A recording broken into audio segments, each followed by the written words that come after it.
All right. Hey, everyone, and welcome back to another deep dive. You know, a lot of you out there are probably thinking about how to, ride this crazy crypto bull run we're in. I mean, who wouldn't be? But it's not always easy to figure out. Today, we're going to try to break it down a bit. We found this really interesting article. It's called Simple Strategy for Taking Profits in a Crypto Bull Run. And it really lays out a clear way to, potentially make some profit during these crazy times. One of the first things that kind of jumped out at me is that they actually try to predict how long this bull market will last Oh, wow. using historical data. Yeah, they look at Bitcoin's halving cycles as a potential indicator. Right. They point out that in 2016 and then again in 2020, Bitcoin kind of peaked about 17 to 18 months after those halving events. So they're saying there's like a Tiny pattern. potential pattern, yeah. Well, I mean, it's crypto, so who knows? But it's interesting that at least they're trying to use some data. Absolutely. So what's their prediction then, based on that? Well, based on the most recent halving, they're predicting this bull run could peak sometime in September, October of 2024. So not too far away, so maybe not time to quit your day job just yet. Right. But definitely something to think about. Okay, so let's say for argument's sake that prediction is right. What do we actually do? How do we make some money during this time? So the author breaks it down into 3 phases. You've got the start, the middle, and of course, the end. Okay, that makes sense. I mean, any good story has a beginning, middle, and end. So let's hear about these phases and how we can maximize profits in each one. All right, so the start phase, that's like the initial surge. Prices are going up, things are exciting. Maybe you're seeing some altcoins pumping. But the key here is actually patience. Oh, patience. Okay. Yeah, the author suggests taking minimal profits during this phase. Let things heat up a little bit. Yeah, like let those gains simmer. Don't jump the gun. Right. Okay, so we're being patient in the start. What about the middle? Well, the middle is when things really start to heat up. You see strong momentum, Bitcoin's moving, altcoins are moving. It can be tempting to go all in. I can imagine. But again, the author suggests a more measured approach. You can start ramping up your profit taking, but don't go crazy just yet. Okay, so finding that sweet spot between taking some profits, but also staying in the game for more growth, that makes sense. Now what about the end? Yeah, the end. This is where the real mania kicks in. Exponential gains. Oh, wow. This is when the author says, take profits aggressively. Really? Yeah, it's easy to get caught up in the hype, Definitely. but you have to remember, what goes up must come down. That's true. So having a plan beforehand is absolutely crucial. All right, so ride the wave, but don't get swept away. I like the analogy. So we understand the phases, but how do we know when to actually take profits, especially when everything seems like it's going up? Right, well, this is where the author's 4x5x rule comes in. Okay, 4x5x rule, I like it already. So imagine this. You buy some Bitcoin, and you wait until your initial investment quadruples or quintuples. Wow, that's a pretty good return. Then you cash out enough to cover your initial investment, and you're still riding the wave with the rest. So you're basically playing with house money at that point. Exactly. I like it. So simple, but it makes a lot of sense. It does. It takes the emotion out of it because you have a clear benchmark. Yeah, no more FOMO. No more panic selling. Exactly. I imagine there's still a mental game to this, right? Oh, absolutely. The author talks about the psychological cost of taking profits. You see those numbers going up, and you think, what if it goes even higher? Oh, yeah, I've definitely been there. Why should I sell now? It's like that fear of missing out. It can be so strong. It really can. But the author makes a great point.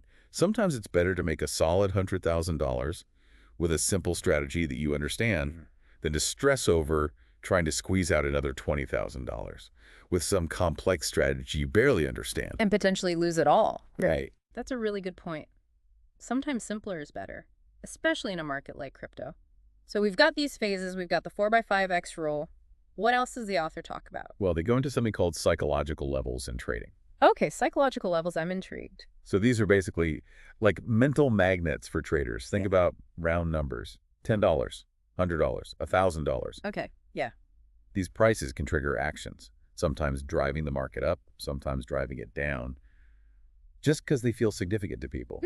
That's interesting. So it's almost like it's not about the actual value. It's more about how we perceive that value. Got it. It's about human psychology. Exactly. As a price approaches one of these psychological levels, you often see a surge in activity.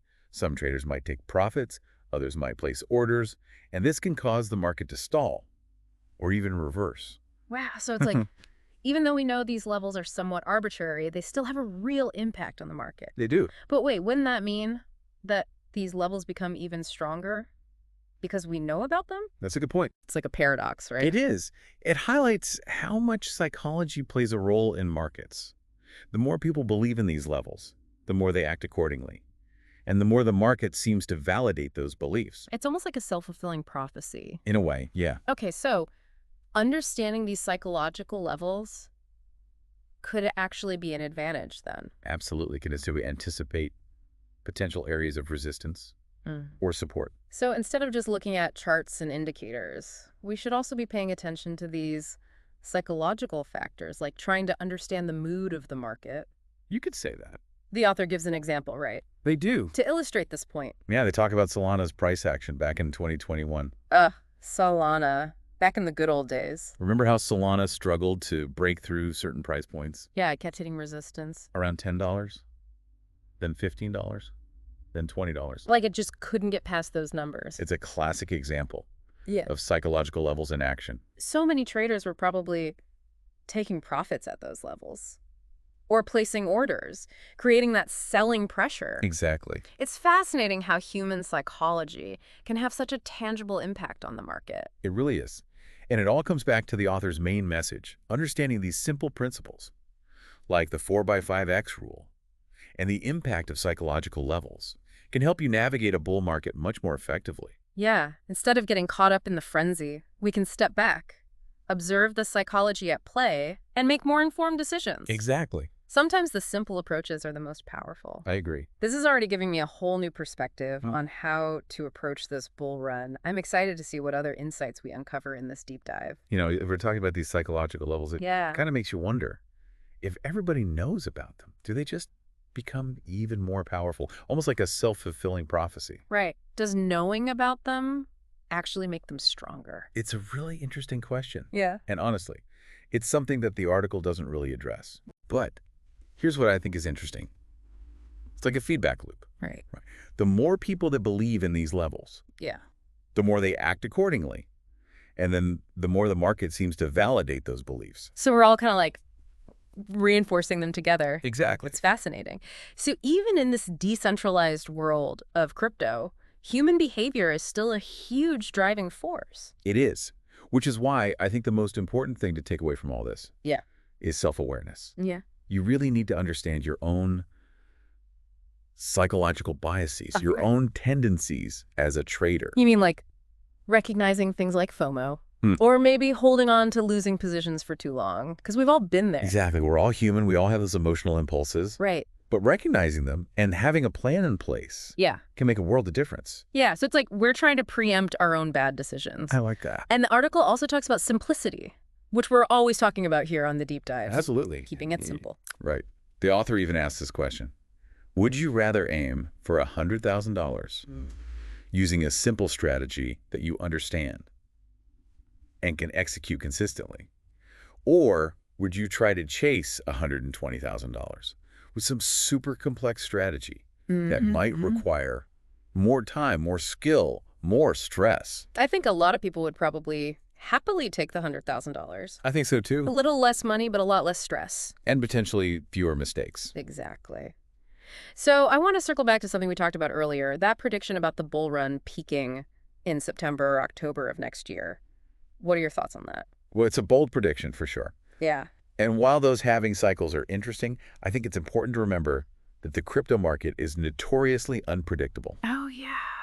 So I would definitely caution against taking any prediction as gospel. So don't base your entire investment strategy on it. It's just one interpretation of the data. Exactly. There are other analysts out there with different viewpoints, different models, different predictions. So it's always good to consider multiple perspectives. For sure. You know, speaking of multiple perspectives, there's one thing that really stuck with me from this article, this idea of psychological levels, right? We talked about how they can become self-fulfilling prophecies.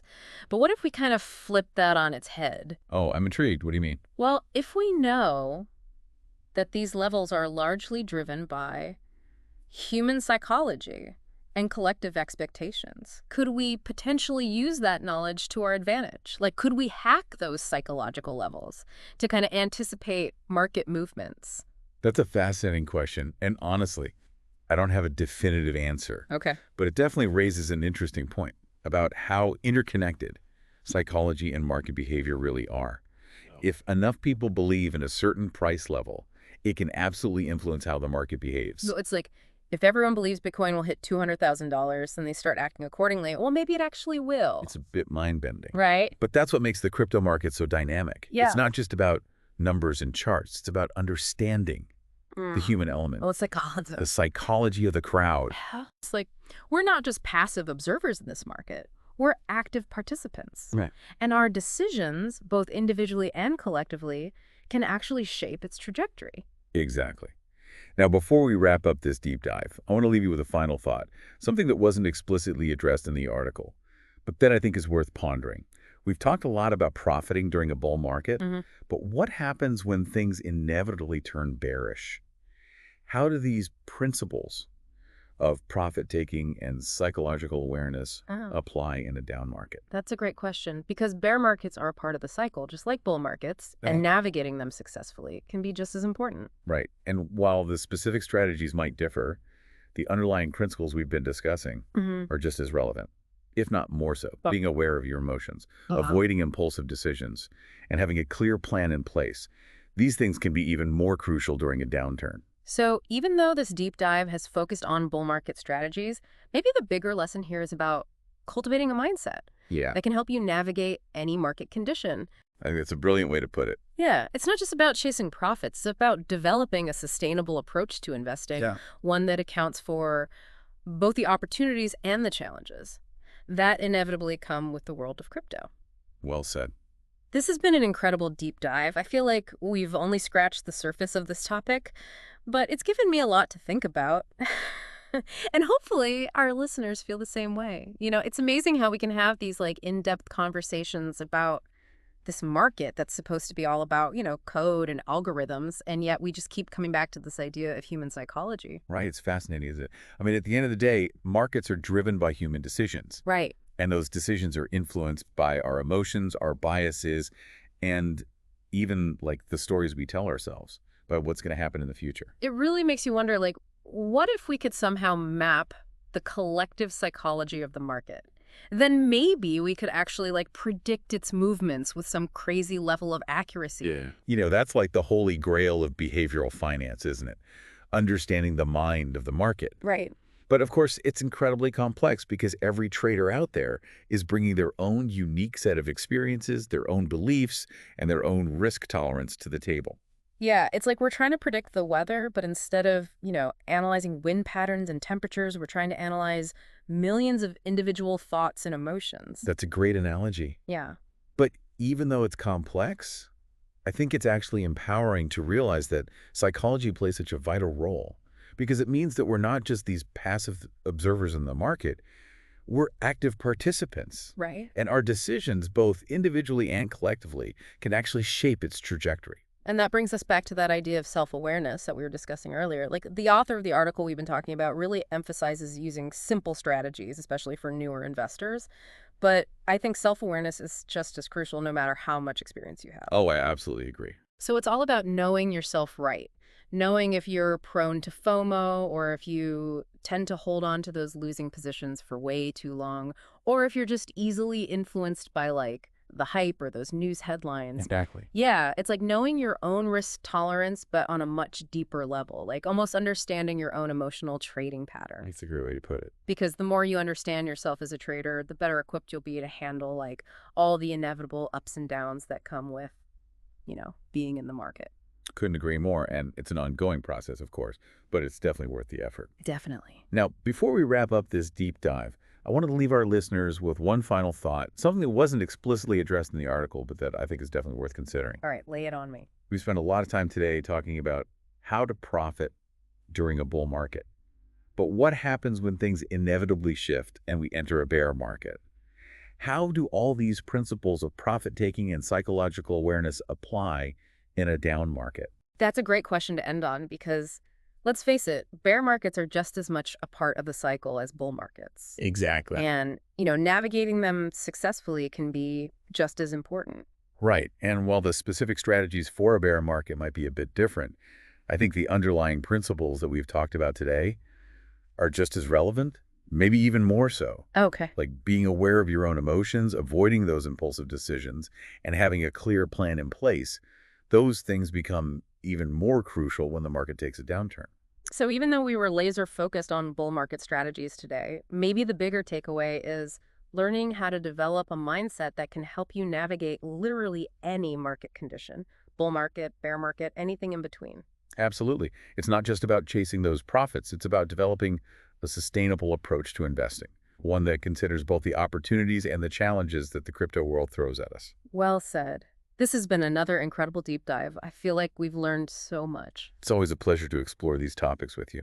As always, thank you for sharing your expertise with us and our listeners. My pleasure. And to our amazing listeners, thank you for joining us on this journey into the fascinating world of crypto. We hope you've learned a thing or two, gained some new perspectives, and maybe even just sparked your curiosity a bit more. Until next time, keep learning, keep exploring, and keep diving deep.